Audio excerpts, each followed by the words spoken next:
Hello,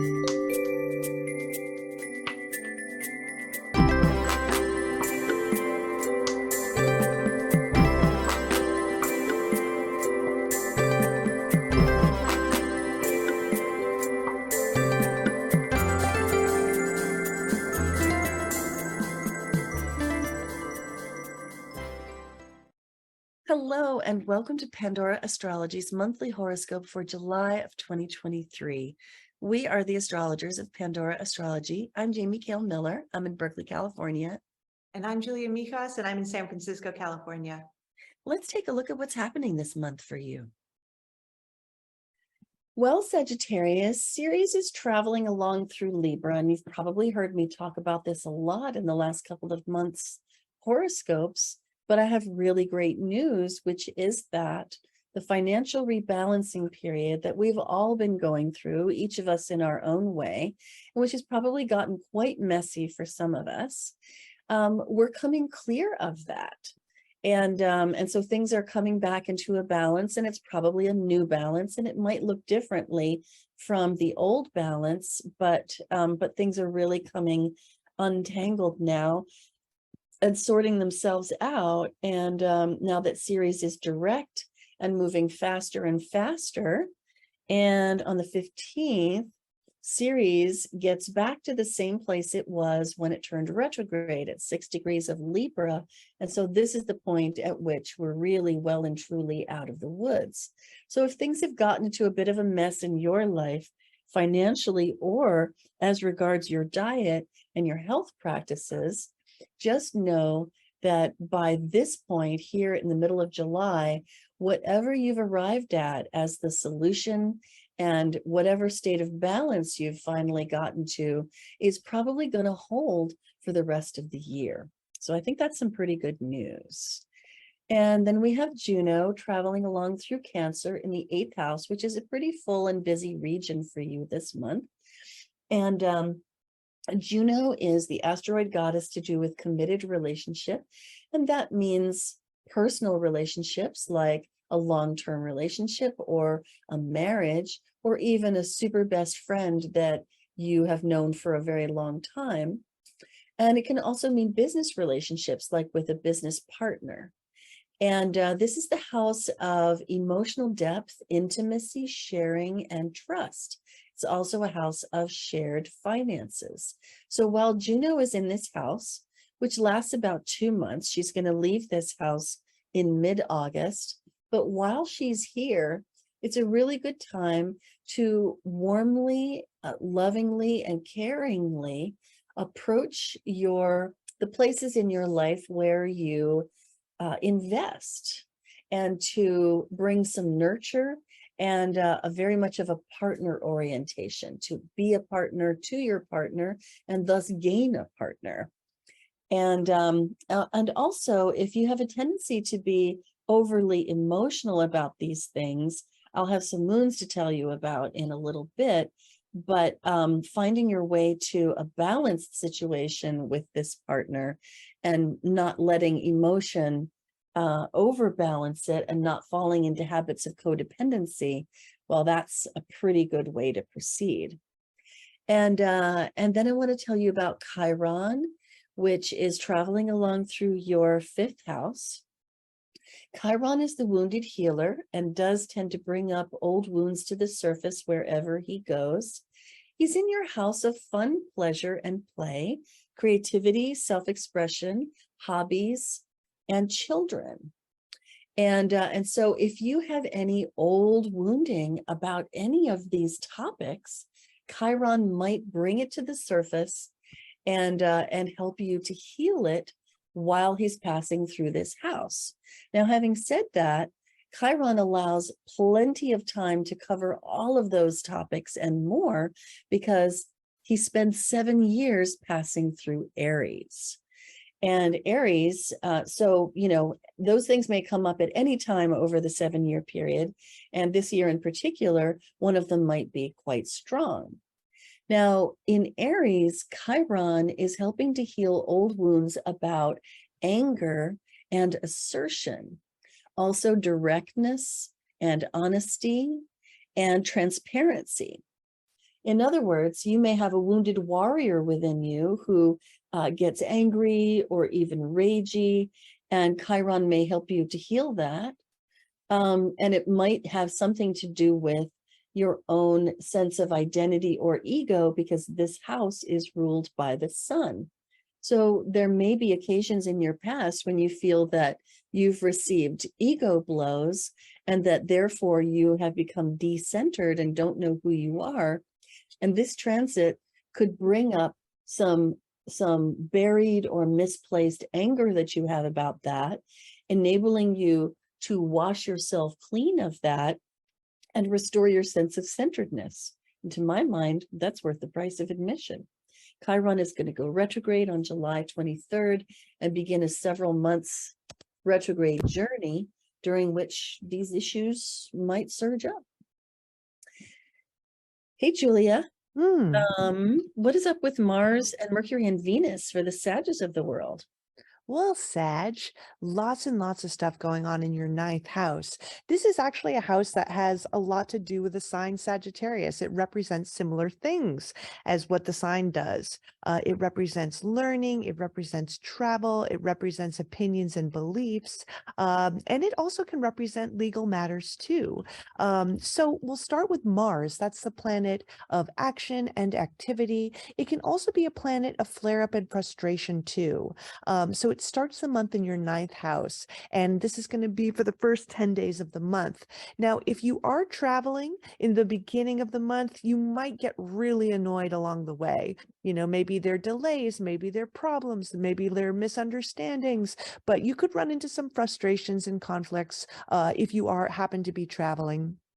Mars in the ninth house just wants to expand its horizons. And the best use of this transit is to kind of get out there, do something new, and maybe just explore the great outdoors, especially if you can do something very physical, which is represented by Mars.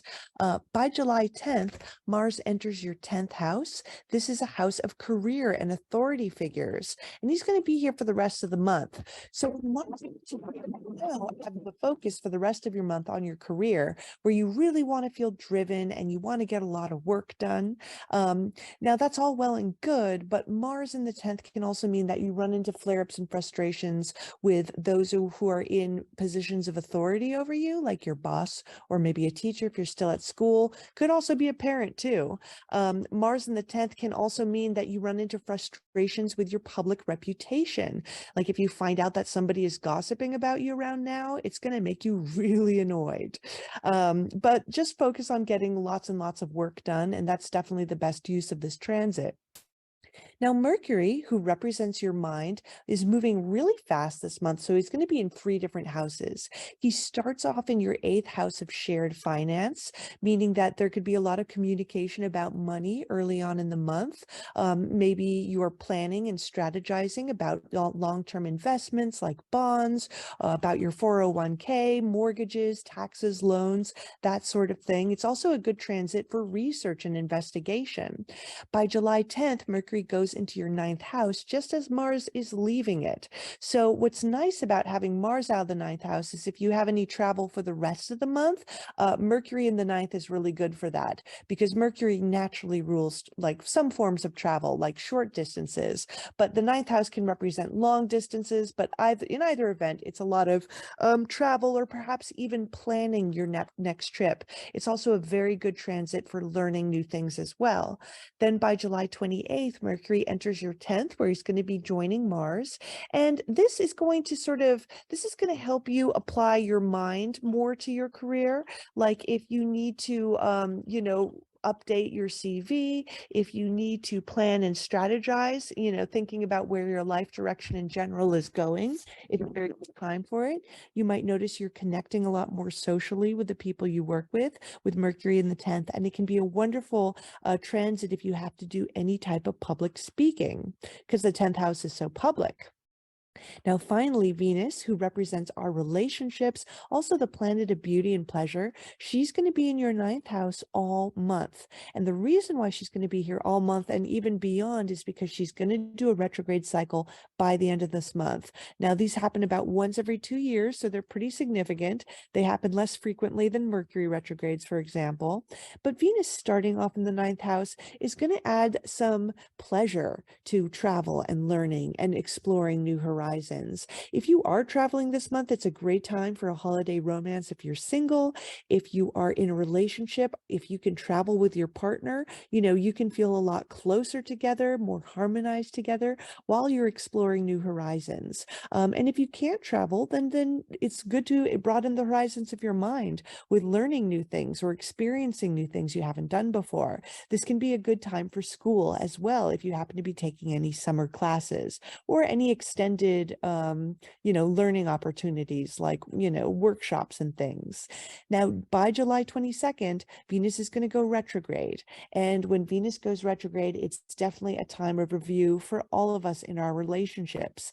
So if you're single, this might be a time where you're trying to see how either your beliefs and opinions, maybe even your religious beliefs, because this is a religious house, how you want them to be for your next relationship.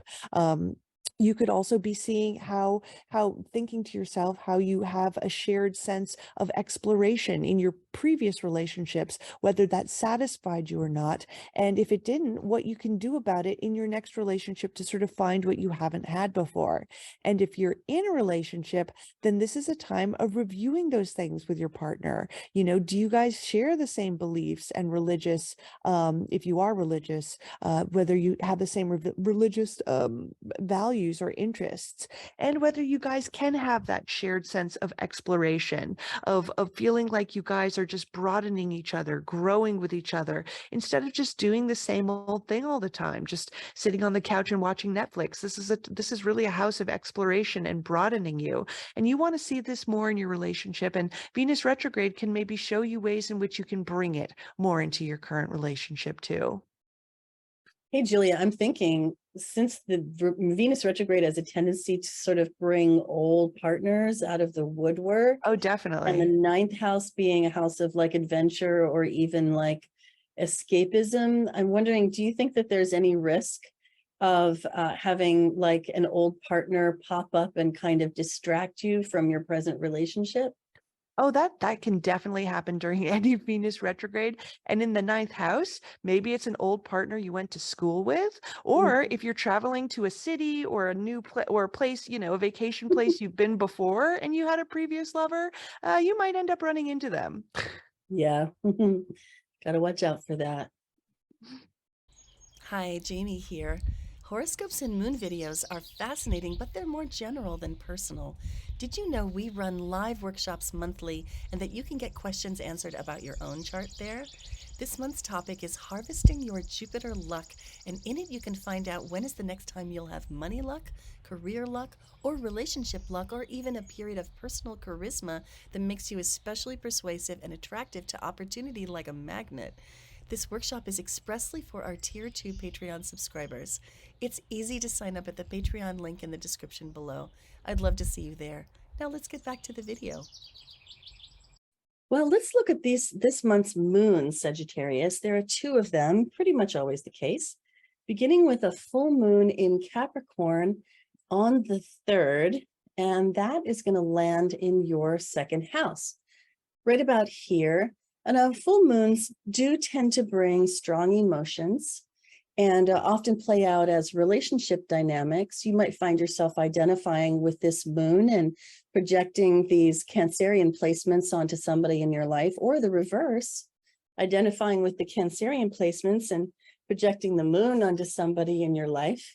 And this particular moon landing in the second house could bring up a lot of feelings about security, about safety, about money, about possessions, about feeling a sense of your own value and worth in the world.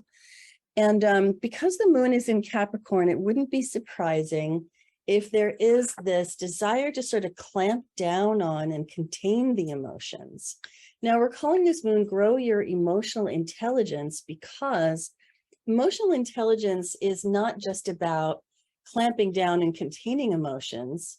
It's also not just about expressing them wildly any which way. It's really about finding the middle ground in between and being able to, handle emotions appropriately for any given situation. So it wouldn't be surprising if this particular moon brought experiences of feeling a lot of attachment to your possessions or your money, and feeling like there's something of a dynamic going on with a partner where your partner is wanting, more trust, or wanting to be invested in more. And so, definitely something to be faced with caution, but there's some wonderful help embedded right in this moon, because the moon trines Jupiter right here, bringing a quality of wisdom and expansion and growth and optimism, and also sextiles Saturn, which brings some containment, but also, because it's in Pisces, some compassion. So this moon is just so loaded with harmony that it seems like a really great occasion for letting the emotional armor crack a little bit and finding your way to something that feels warm and nurturing, but also controlled and contained in a good way. The other moon is happening on the 17th. And that one is a new moon in Cancer, which lands squarely in your 8th house. And really at the beginning of the month, there's a lot of emphasis on this 8th house, which is an arena of psychological depth and transformation and metamorphosis. It's also an arena of sharing, particularly shared finances. It's a house of intimacy for sure. Now, new moons are the times for planting new seeds, and they're times for beginnings, which happen in darkness and in mystery and then blossom into something later on. But we don't see that happening, at first. So, so this can be the start of something wonderful in the realm of intimacy and bondedness and connectedness with somebody in your life, or it can be the start of investing in someone or something. Now, one thing to watch out for, though, with this moon is that the new moon, the sun and the moon together here, oppose Pluto, which may bring in a note or a quality of control, manipulation, power games. There may be a dynamic involving somebody, maybe you or maybe the other guy, who just feels really vulnerable and wants to control the situation. And it might be even that you feel that you don't want to pool your money, your resources, your attention, your heart with this other person, and that it doesn't feel like you're ready to trust them. And it's a really good thing that there is so much harmony built into this moon too, with Neptune trining the sun and moon and Uranus trining Pluto, that it strikes me that you'll probably be able to find your way to something balanced that feels fair and that feels good and supportive for both parties, because Neptune brings such wonderful compassion and such a great feeling of oneness, of unity, of deep, merged connection. And then Uranus brings insights, new ideas that might not have occurred to you before. So we're calling this one Brilliant Psychic Insights, and it definitely bodes fair to bring, some ideas that are very, very new that you might want to plant in the arena of your intimate and trusting connections with others. And then the last thing I want to tell you about is the seasonal change. The sun begins this month in the sign of Cancer, really emphasizing that 8th house and its arena with all the things that we typically experience there. And then on July 23rd, the sun changes signs, moves ahead into Leo, and begins traversing your 9th house, where it will be for about 30 days following July 23rd. And the sun really enjoys being in the ninth house because they're both fiery in their nature. And as Julia mentioned at the beginning of this horoscope, this is a house that is very Sagittarian in its nature. Both are ruled by Jupiter. And so this is a house of adventure, growth, expansion, travel. And wherever the sun goes, we want to shine the sunlight of our high quality attention so that things can thrive and flourish there. And with the sun in the ninth house, it's a really good time to do some traveling, or at least plan some traveling, to have some adventures, to do some exploring, to expand and grow as a person. Maybe not by going out and rappelling or ziplining or, traveling to Bombay, but maybe by growing in an inner worlds kind of a way, expanding as a person, learning things, endeavoring to take on a new course of study, perhaps. So this is a really good time for adventures that expand you and that broaden your horizons. And the 30 days following July 23rd are especially good for that. Well, that's all for today. If you love Pandora Astrology's free and informative horoscopes, then please do hit that like button, subscribe to our channel, and share our horoscopes with your friends. You can find out so much more about how this month's transits affect you in very personal timing in our monthly Patreon workshops. Find the link in the description below to get started. Enjoy your summer, and until next time, we'll see you around the cosmos. Bye-bye.